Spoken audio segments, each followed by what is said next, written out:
A new season, a new beginning.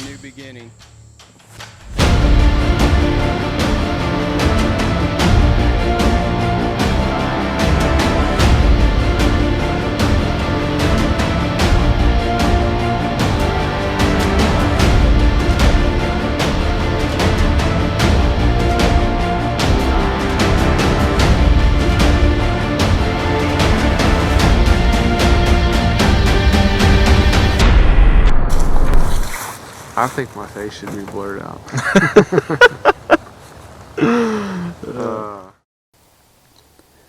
Thanks for joining us again on the Whitetail Factor. Season's finally here, and we finally got some action for you actually out in the deer woods. Brandon Hines headed down to his Kentucky property amidst the heat opening weekend. He had been there doing work all summer, and he had a pretty cool encounter with a buck that he knew well, and we're going to show you that footage. And when we get back from Brandon's hunt, we're going to talk to you about our first day out in the woods with me and Uriah from tonight. All right, guys. Hey, it's Brandon Hines here, and just wanted to say my name one more time because after you watch this, you're not going to forget me. And it's not because I harvested a gigantic buck, it's because I missed a very nice deer. That's the unfortunate news of today. On this video, you're gonna see we're heading down to Frankfort, Kentucky, the Bluegrass State, on opening weekend of archery season. We got lucky enough to catch a buck in velvet in the afternoon. So we're gonna show you that story and let you know all the downfalls that happened to us in this hunt. And this is just things that are really, really hard, man. It's Josh and I, my cameraman, we're putting in the time, we're doing the best we can, and we're learning. So for you guys that are wanting to watch these things, learn from us, see the things that happen, you're going to be able to watch everything that we still have to work out to try to make us successful in A, harvesting a mature deer, and B, getting it on film to create memories for us and to create neat things for you guys as viewers to watch. So the deer that you're getting ready to see come into our setup in a second is just a buck we just named Kicker Buck. And as you can see, this buck has come in. He stopped about 20 yards from the tree. He's upwind of us at this point. He knows something's not right. And what I believe from watching him and his reactions of looking down the hill towards the bean field where he eventually wants to go, he's smelling where we walked in. There's some tall grasses in the woods there. And we've left some scent because we went in and out of there a few times. So he's definitely being extremely cautious of what he's doing at this point. I had possible shots, but I didn't know if Josh was on him completely, and Josh really had a lot of leaves in his way at this point, so we chose to wait. Now Mr. Kicker is on the move. He's decided he's not going down the hill to the beans at that area, and from watching deer over the years, I knew he was going to head to the valley below us, which was downwind. I just didn't know if he was going to go in front of us or come behind us. He started to make some movements and come closer and closer. Josh had him in camera, but he was quartered to me. I did not want to take that shot. He was extremely close. It would have been straight up and down and quartered to. Possibly could have got it done, but I knew he was going to go around the tree and give me a broadside shot.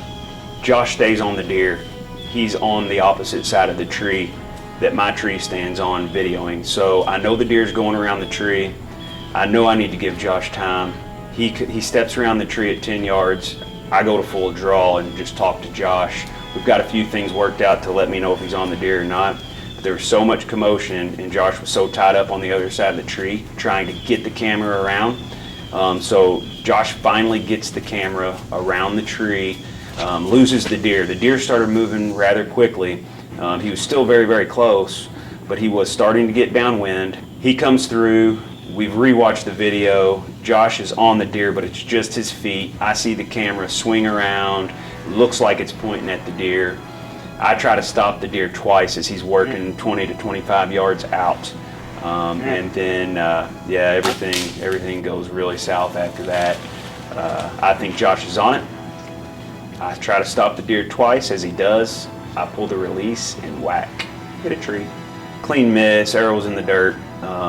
He didn't blow. He didn't know exactly what happened, but he's probably moving on to greener pastures for the moment. Josh and I just got together doing this for the very first time this year. This was our first full day in the woods. We just took notes on what we've done wrong. I mean, we had a little bit of camera arm malfunction that was purely our fault. We're using a muddy outfitter. It's built perfectly fine, but the fluid head that I had wouldn't go on it with the attachments that they sent, so we mocked up some, put them together. We had just a little bit of all thread sticking out the bottom that kept him from really letting that muddy arm do the job that it is already built to do. So we've got that cut off, and that's fine. Josh was set up in the leaves a little bit higher than what he would have liked to have been, and you know, he learned that just from experience with that deer. If he wouldn't have had a deer come by that night, he wouldn't have learned that. He knows his setup a little bit better. We've learned that it's hard for me to communicate with him being that far away, and really we're not that far away, but when you have a deer of that size that's mature like that, that is in that close to you, you can't talk. So we're learning that. We use wireless mics. He can hear me well, but I can't hear him. So those are little things we have to work out. We hope we're doing things right, and we hope we can bring you guys more footage throughout the year, and maybe you guys can share some laughs about this hunt with us this time, and some big thumbs up to us, hopefully, if we harvest a nice deer and get it on video. So hopefully if you guys watch this, you'll learn from our mistakes, and maybe you can keep that from happening to you the first time you go out in the woods. So thanks for watching. It's Brandon Hines with the Whitetail Factor. So let's talk just a minute about what happened with Brandon and Josh there.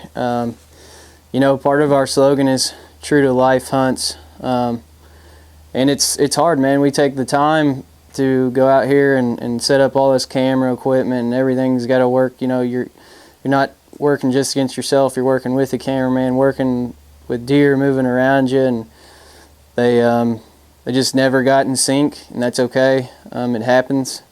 You know, and as you heard Brandon talk about, several factors that cause that, but you know, that's not the only thing that goes wrong. Uriah and I went out tonight. Is September 12th. It was our first night out, and we just had a bad wind. The wind was calling for northwest, which should have been a pretty decent wind, and we got some northeast gust, and had some deer bust on us. And it's what happens. We elected to get down. We didn't want to blow the spot. We've got a couple hitless bucks working the area we were hunting, and it happened. So you know, I'm a big believer that scent control helps, but it's not doesn't make you bulletproof, and we got that today. So you know, we'll keep trucking. We're gonna keep checking these trail cameras, and we'll be bringing you more action. Thanks for joining us on the Whitetail Factor.